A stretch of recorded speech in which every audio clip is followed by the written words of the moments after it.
స్థానాలకు మాత్రమే పరిమితమైంది. ఇండిపెండెంట్లు కావచ్చు, ఇతర పార్టీలు కావచ్చు, కేవలం 5 స్థానాలకు పరిమితమయ్యారు. ఒకసారి ముంబై వెళ్దాం. అక్కడి నుంచి మా కొలీగ్ గణేష్ ఉన్నారు. గణేష్, దాదాపు మహారాష్ట్రలో బీజేపీ ఆధ్వర్యంలో ఏక్నాథ్ షిండే ఆధ్వర్యంలో మళ్ళీ ప్రభుత్వాన్ని ఏర్పాటు చేయబోతున్నారు. సో దీని గురించి ఇక డిస్కషన్ లేదు. ఆల్మోస్ట్ ఇక ఎన్డీఏ ఆధ్వర్యంలోనే, మహాయుతి ఆధ్వర్యంలోనే ప్రభుత్వం ఏర్పాటు కాబోతోంది. ఇప్పుడు సీఎం ఎవరు? Very interesting. ఇప్పుడు సిట్టింగ్ సీఎం ఏక్నాథ్ షిండేని మళ్ళీ కంటిన్యూ చేస్తారా, లేదా గతంలో సీఎంగా పనిచేసి ఆ తర్వాత స్థాయి తగ్గించుకుని డిప్యూటీ సీఎంగా ఏక్నాథ్ షిండే లాంటి జూనియర్ కింద పనిచేసిన ఫడ్నవీస్ నేను సీఎం అవుతానంటారా, లేకపోతే అలా కాదు నా సొంత అన్నని ఎదుర్కొని, శరద్ పవార్ లాంటి కురువృద్ధుడిని ఎదుర్కొని ఆయన పార్టీని నిలువునా చీల్చేసి మీతో వచ్చి కలిసినందుకు నన్ను సీఎం చేయాలని అజిత్ పవార్ అడుగుతారా? ఏం జరగబోతోంది? ఈ సీఎం స్థానం కోసం ఎలాంటి ఫైట్ జరుగుతోంది? ఎస్, అంటే ముందు నుంచి కూడా ఇప్పుడు మహాయుతి ఒక మహా ప్రపంచనాన్ని సృష్టిస్తుంది. మీరు అన్నట్టు ఎక్కడా కూడా మ్యాజిక్ ఫిగర్ దాటి చేస్తున్న ప్రయాణం కానీ, లేకపోతే కాంగ్రెస్ కూటమిగా ఉన్న మహావికాస్ అఘాడీ ఆ దరిదాపుల్లో కూడా ఎక్కడా లేకపోవడంతో మహాయుతి పూర్తిగా ప్రభుత్వాన్ని ఏర్పాటు చేస్తుందనేది పూర్తిగా ఒక అంచనాలు అయితే ఏర్పడ్డాయి. ఇందుకు మరికొద్దిసేపట్లోనే పూర్తిస్థాయి రిజల్ట్ అనేది మనకి రాబోతుంది. ఇప్పటి వరకు మెజారిటీ స్థానాల్లోనే రిజల్ట్ కూడా మరికొద్ది గంటల్లోనే రాబోతుంది.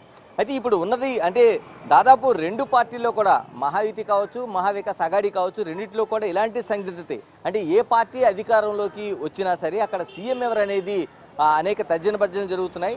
కాకపోతే మహాయుతిలో ఒక క్లారిటీ మాత్రం కొనసాగుతుంది. ఎందుకంటే షిండే ప్రభుత్వం పైన ఏదైతే ఒక నమ్మకాన్ని పెట్టుకున్నారో దాన్ని పూర్తిగా వాళ్ళు ఏదైతే ఆ పథకాలను తీసుకొచ్చారో, లేకపోతే వాళ్ళ పరిపాలన ఉందో, లేకపోతే అభివృద్ధి ఉందో, వీటన్నిటికీ అనుకూలంగానే తాముకు ఓటు వేస్తారనేది ఎన్నికల్లో ప్రచారం అయితే పూర్తి స్థాయిలో జరిగింది. అటు బీజేపీ కావచ్చు, లేకపోతే అజిత్ పవార్ది పార్టీ కావచ్చు, వీళ్ళందరూ కూడా అంటే శివసేన, మరోవైపు ఈ నేషనల్ కాంగ్రెస్ పార్టీ కూడా 2 విభజన తర్వాత బీజేపీతో ప్రయాణంలో కీలకంగా మహాయుతిలోనూ షిండే పైన ఎక్కువ ప్రచారం జరిగింది. ఎందుకంటే షిండే పాలన పైన దాన్ని ఒక క్రైటీరియాగా తీసుకుంటారు. దాన్ని షిండే పరిపాలన పైన ఒక క్రైటీరియాగా జరిగే ఎన్నికలుగా దీన్ని ఒక ప్రచారం జరిగింది. మరోవైపు కాంగ్రెస్ కూడా ఇటువంటి ప్రచారం చేసింది. షిండే పాలన సరిగ్గా లేదు, ఆయన పథకాలు అమలు చేయడం లేదు అనేది ప్రధానమైన కీలకంగా తీసుకుంది. నమోదైన ఓటింగ్ శాతాన్ని కూడా ఇదే బూచిగా చూపించింది. కానీ ఇప్పుడు పూర్తిగా మహాయుత పూర్తిగా అంచనాలను తలకిందులు చేస్తూ అధికారంలోకి రాబోతుంది. కాబట్టి మెజారిటీ దాంట్లో మాత్రం షిండే వైపే అంతా మొగ్గు చూపే అవకాశం ఉంది. ఎందుకంటే ఆ పార్టీకి రెఫరెండంగానే, ఆయన పరిపాలనకి ఒక రెఫరెండంగానే ఇప్పుడు ఎన్నికలు జరిగినట్లుగా అనేక సెక్టార్లో, అంటే మహారాష్ట్రకు సంబంధించి దాదాపు 40% పైగా ఇతర ప్రాంతాల నుంచి వచ్చి నివసిస్తున్న వాళ్ళు ఇక్కడ ఉంటారు. అనేక చిన్న చిన్న వృత్తులు కావచ్చు, ట్యాక్సీ వలాలు కావచ్చు.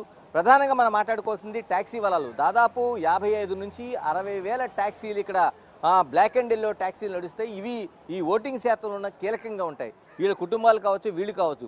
మనం దాదాపుగా ఒక 42 రోజులుగా మనం ఇక్కడ బిగ్ టీవీ టీం ఉంది. అనేక సెక్టార్లను టచ్ చేస్తూ వస్తుంది. ఏ విధంగా ఉంటుంది, పరిపాలన ఏ విధంగా ఉంది, మహిళలకు ఇస్తున్న పథకాలు ఏంటి, లేకపోతే అభివృద్ధి ఏంటి, జరుగుతున్న లా అండ్ ఆర్డర్ పరిస్థితి ఏంటి అనేది కీలకంగా మనం అందరినీ అనేక ప్రశ్నల రూపంలో వాళ్ళని అడుగుతూ వచ్చాం. వీటన్నింటికి కూడా ఒకే సమాధానం. దాదాపుగా మనకి ఎక్కువ శాతం మంది దాన్ని సంతృప్తి వ్యక్తం చేస్తున్నారు. ఏదైతే శివసేన పార్టీ చీల్చిన వ్యక్తిగా షిండేని ఏమాత్రం వాళ్ళు చూడటం లేదు. మరోవైపు బాల్ ఠాక్రే వారసుడిగా ఉద్ధవ్ని ఎక్కడ వాళ్ళు పరిగణలోకి తీసుకున్నట్లుగా మనకి ఎక్కడ కనిపించడం లేదు. ఈ అన్ని పరిస్థితులు చూసిన తర్వాత బీజేపీ అనివార్యంగానే షిండే వైపే మొగ్గు చూపే అవకాశం ఉంది.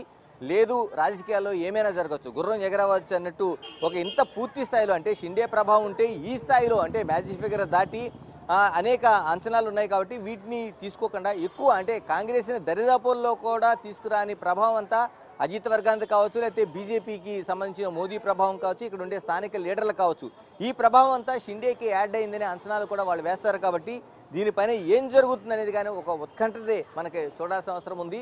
ఇందే 2 పార్టీలు కూడా ఆ విధంగానే సీఎం ఎవరు, కౌన్ బనేగా సీఎం అనేది వాళ్ళ కీలకంగా ఈ నిన్నటి నుంచి కూడా చర్చ జరుగుతుంది. ఇప్పుడు మహాయుత ఎన్డీఏ కూటమి అధికారంలోకి వచ్చే అవకాశాలు ఎక్కువగా మనకి మెజారిటీ కనిపిస్తుంది. కాబట్టి కౌన్ బనేగా మహారాష్ట్ర సీఎం అనేది ఇప్పుడు ప్రధానమైన చర్చ కనిపిస్తుంది. అందులో 1-2 పాయింట్లు షిండే వైపే మనకు కనిపిస్తున్నాయి.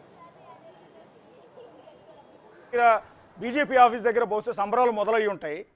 బీజేపీ ఆఫీస్ కావచ్చు, ఏక్నాథ్ షిండే శివసేన పార్టీ ఆఫీస్ దగ్గర కావచ్చు, అజిత్ పవార్ ఆఫీస్ దగ్గర కావచ్చు, సంబరాలు మొదలయ్యి ఉంటాయి. ఒక్కసారి అది ఫాలోఅప్ చేయండి. మళ్ళీ మేము ఈ దగ్గరికి వస్తాను, మీ దగ్గర లైవ్ తీసుకుంటాను. అలాగే ఈలోపు సీఎం ఎవరు అన్న దాని మీద పెద్ద యుద్ధం జరుగుతూ ఉంటుంది. అంత ఈజీ కాదు.